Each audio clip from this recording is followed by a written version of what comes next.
Баршаңызға сәлем, менің оқырмандарым. Арнама тіркеліп, қолдау көрсетіп отырыңыздар. Әңгіме ананың арманы. Мен әжемді дүниедегі ең бақытты ананың бірі санайтынмын. Өз құрсағынан шыққан 3 жыл бір қыздың өніп, өркеннің өсі кішігірім бір ауыл дерліктей боп қалдық. Ең үлкені менің әкем Көсембай, колхоздың бас бухгалтері. Дүниені қалай шайқап жүремін десе де, қолынан да, тілінен де келеді. Ортаншысы Әсембай, колхоздың маңдай алды шопандарының бірі. Москва, Алматыдағы мәжіліс көрмелерге жылына 3-4 барып қайтады. Кіші ұлы Еселбай, жоғарғы оқу орнын, одан кейін аспирантураны бітірген, ғалым деген атақ алуға сүйем қарсы жүрген адам. Қазір аудандағы беделді қызметкер. Ал кенжесі Мәржапия 3 ағасының арқасында маңдайынан еш қақпай бұлап өскен адуын қыз жуырда ғана ауылдағы ең көрікті жігітке ұзатылды. Міне, әжемнің барар өрістері осындай. Ендігі бір аңсайтыны шөбере сүю. Тек әттең немерелер кәмелетке толмай жатыр. Немерелердің ең үлкені мен 16-ға биыл ғана толдым. Әрине, 18-ге тола қалған күнде де үйлене қояйын деп жүрген мен жоқ. Бірақ әжемнің жаса тұрса армандайтыны менің тезірек өсуім. Жеңісбегімді аяқтандырып, осының бір шүйкебасын көрсем деп тілейді. Мен оның сөзін естімеген адамша қызараңдай күліп үнсіз құтыламын. Былай шыға берге ойға қаламын деп іштей ажал көресің ғой әлі бәрін. Тіпті мені қойып биыл ғана мектепке барған Есеттің шүйкебасын көресің әлі деймін. Шынында да менің әжем әлі жас, 60-тың шөуінде ғана. Кәрілікке жеңдірмеген, жүріс-тұрысы жинақы, пысық. Алайда қарадай жүріп өлімге даярланғанына біраз жыл болды. Асқазанымның түбінде бір бәле бар.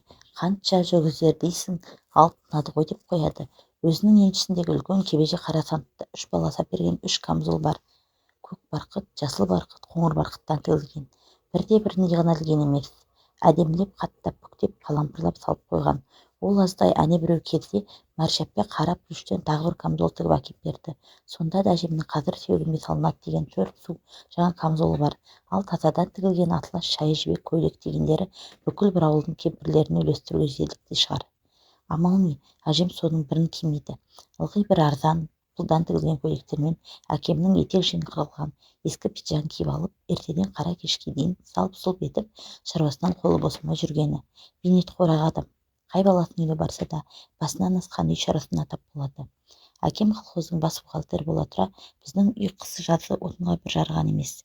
Ағаш отындар арбалап келіп те жатады, бірақ жылан жұтқандай еш жақ келмейді. Бірер реттен кейін сирағымызды жаққандай отыра қаламыз.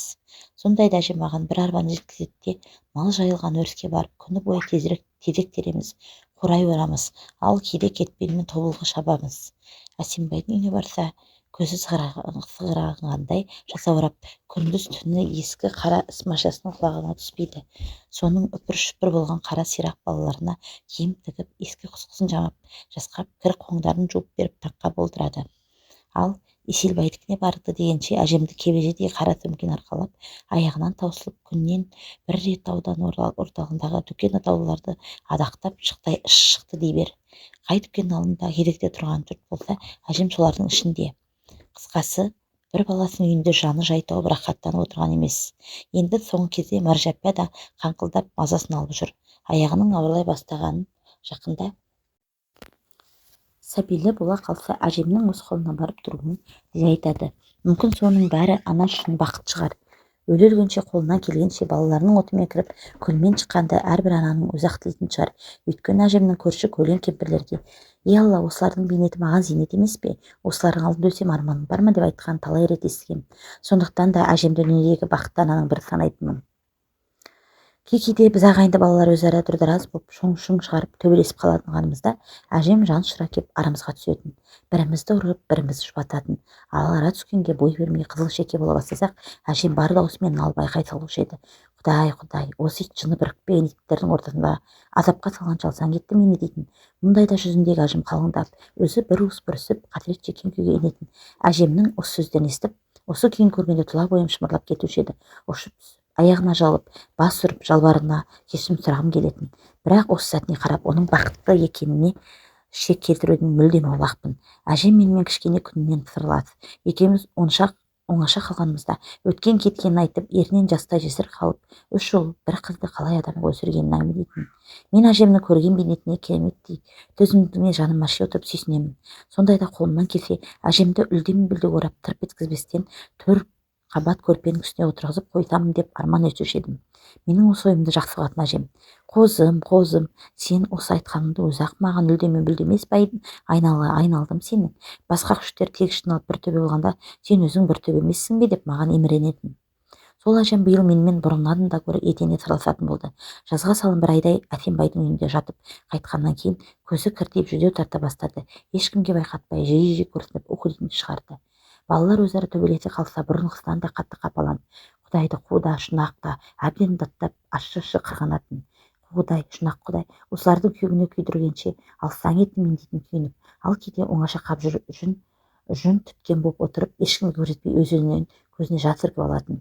Бір күні екі кештің арасында біздің үйге Маржапа келді. Үйіндегі шаруасын істеп жүріп шығып кеткен беті болса керек. Жеңін түріп алған, білегі қамыр-қамыр, ал жапқышы ұн, аузы сыпылдап сағыз шайнап жүр. Әдетінше шолжаңдап келіп, менің шешем тәте дейтін, не тәттісі бар екен, жеп кетейінші деп ас тұратын жерлерді тінте бастады. Онан қолына іліккендерді қолмағайлана сай жүріп, төргі бөлмеге кірді де шифонер чемодандарды ақтарды. Әлден уақытта сықықтай күліп, қолтығын әлденені қыстыра шықты да: тәтем іздемесін, міне біреуін мен алдым деп жүгіріп басып кетіп қалды. Мынау неғып жүр екі кештің арасында ербиіп, тағы да несін әкеттің деп бажылдаған әжемнің сөзін құлағына да ілген жоқ.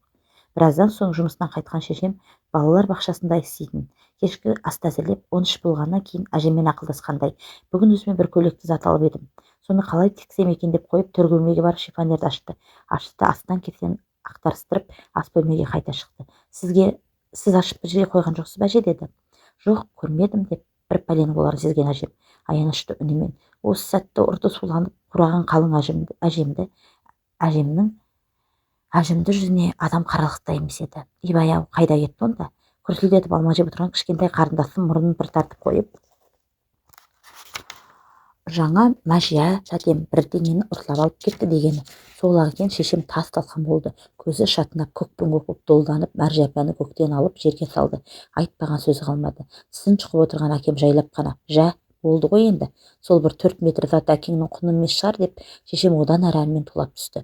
Осы сенің тұқымдарыңнан ақ құтыла алмадым. Не ақса, не асқа жарытпайды, аузынан жырып не киім кигізбейді деп өзіне тарпа бас салды.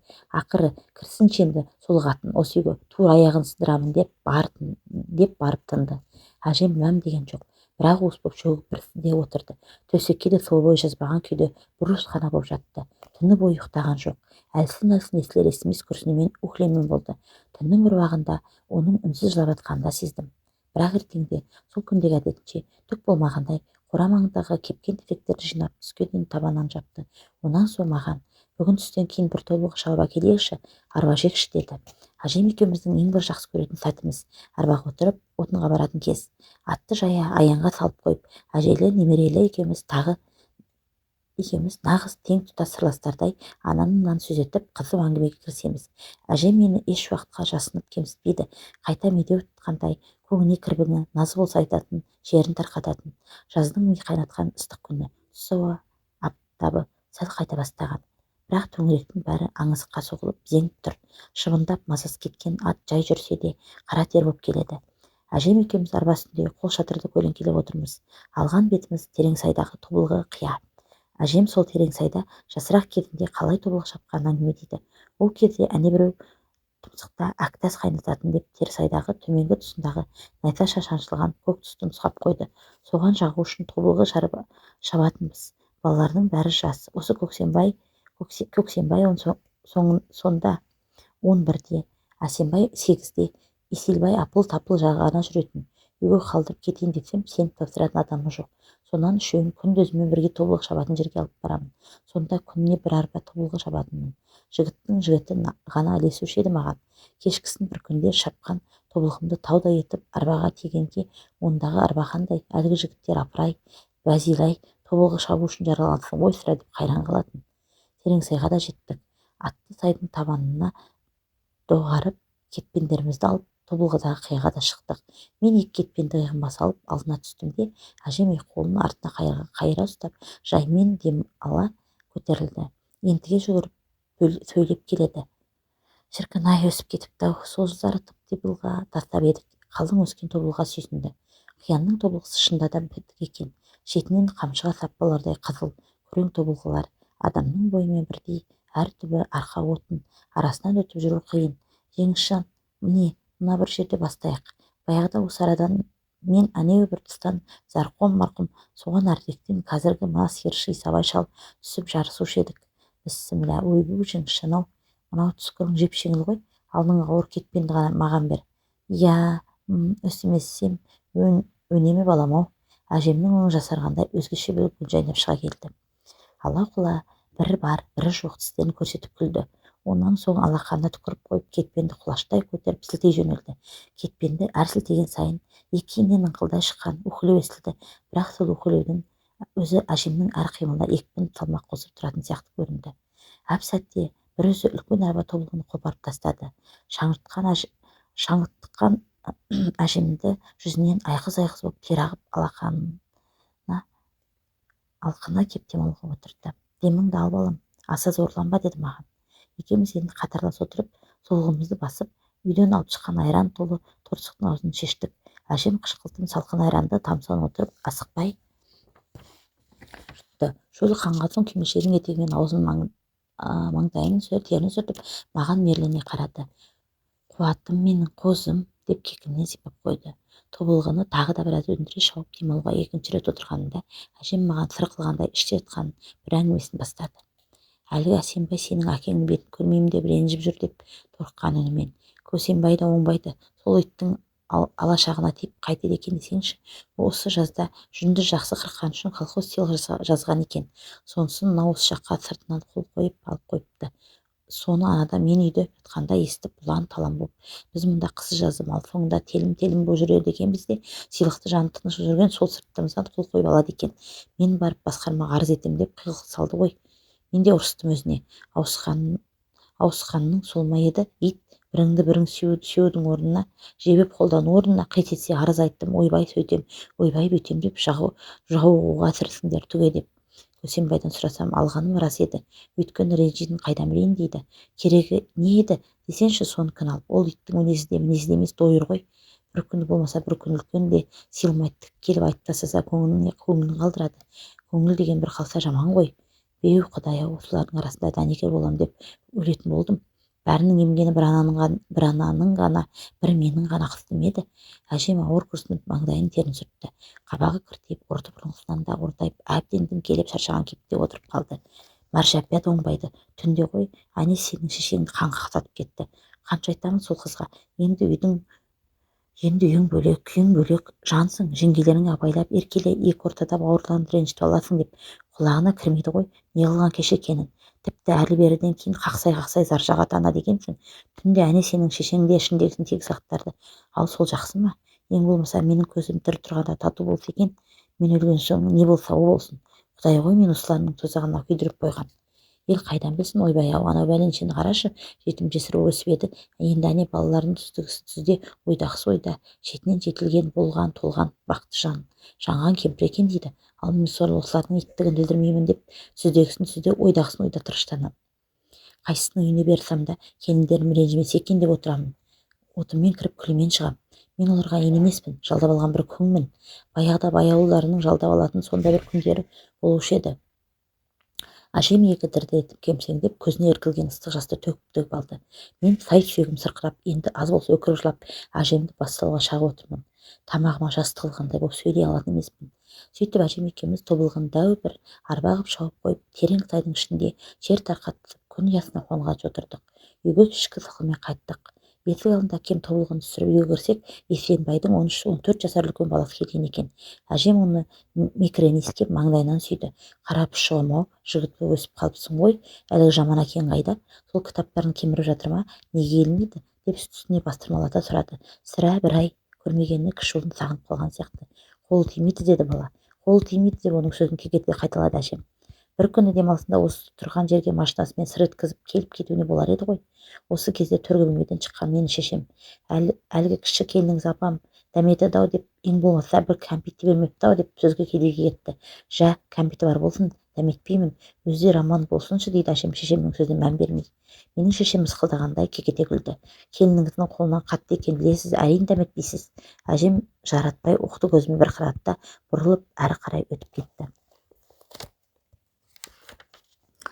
Сондайда сөз бола ма екен дедім мен ыза болып. Ибай енді қалжың айтуға болмай ма деп күлген болды шешем. Қалжың осы, қалжыңды әжеме шаншудай қадалатын ұқсаң кет апау. Жоқ әлде өз басыңа келмей ұқпайсың. Күйіп кеттім, бірақ өзініма не дей қояйын.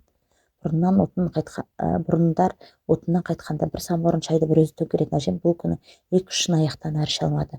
Жүрегім лоблап батпай отырған деді. Бүгін күндегіден ерте жатты.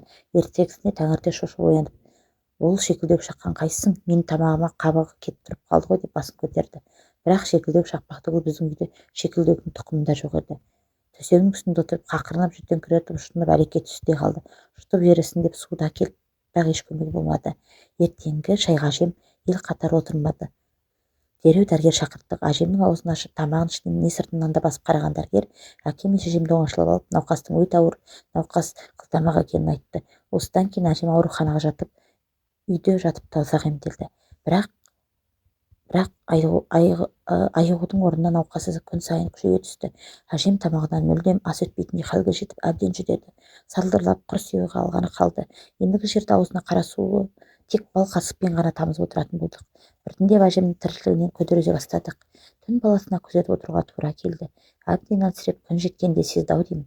Бір күні Әсембай мен Еселбайға хабар беріңдер, арыздасып қалайын деді. Дереу ауданға да таудағы Әсембайға да адам шаптырдық. Түске жақын бір машина болып үйіп төгіп бар семьясымен Еселбай, бірер сағаттан кейін машина болып Әсембайлар келді. Бәрі кеп жылап-сықтап, әжемнің қолына сүйіп, маңдайынан иіскеп, бала-шағалармен қоршалай отырды. Әрқайсысы өздерінің арыз-армандарын айтып, ақтық демі қалған аяулы аналарын жаудырай қарады. Бәрінен де Әсембай бостау екен.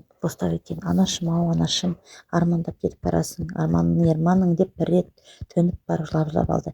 Әжем оған бозара қараған күйі жылама дегендей ернін қыбырлатты. Сірә қысылып жатқан болу керек. Сол қысылдан күн батар сәтте ғана айықты. Су деді. Мен аузына бір тамшы су тамыздым. Әлденгендей болды, сыбырлап қана сыртқа шығаршы деді. Бәріміз қаумалшап сыртқа алып шықтық. Жазда маужыраған желсіздік тымық кеші. Күн ұясына қонуға таяпты. Аспан көк мөлдір. Әжем дәл үйдің іргесінде отырғызып дегендей ишарат көрсетті. 2-3 қабат киіз төселген іргеге отырып, әлсіз қолымен көзін күннен көлегейлеп төңірекке қарады. Кең дүниені соңғы рет бір армансыз қарап қалайын деген сияқты әр нәрсеге сықшая қадалады. Арманыңды айтшы апа, деді Әсембай. Арманым бар ғой, деді әжем әлсіз үнмен. Арманым сендердің татулықтарың. Осы мезетте әлде қайдан алыстан аңырата шырқыраған ескі бір әуен естіді. Бәріміз селт етіп құлақ тостық. Жасөспірім жігіттің ауқымды кең дауысы. Талдан таяқ жас бала таянбайды, бала бүркіт түлкіден аянбайды деп жаңғырықтата созады. Әжем дір ете түсіп, қолын көлегейлеген күй алысқа тесірейе тесілді де қалды. Мынау бір ескі әуен ғой, біздің жас кезімізде шығып еді ғой, деп тек бірсіне сыбырлап. Айтып жатқан нәбиден-ау шамасы. Дауысы қандай жақсы еді. Енді көрдік, ауылдағы төмек жандар жалғыз аяқ жолдан 2-3 адам театр енді. Әнді айтып жатқан солардың бірі. Әжем қылтықсыз танып отыр. Мына көшеде ылғи өлең айтып жүретін Нәбиденнің дауысы. Жаңа байқадым. Иегі дірдетіп, өксі қысып, әжемнің көзінен шыққан 1-2 моншақ жас жүзіндегі әжім сайларын қуалай бастады. Мұны көріп тұрып бәріміз де егіліп көзімізге жас алдық.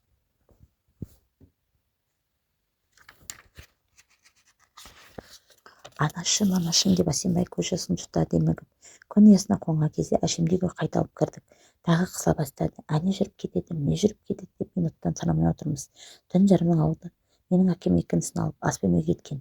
Әлден уақытта Еселбайдың өтеуге борышым, анашым, жан сырым деп жылай әндеткен жуан қоңдау шықты.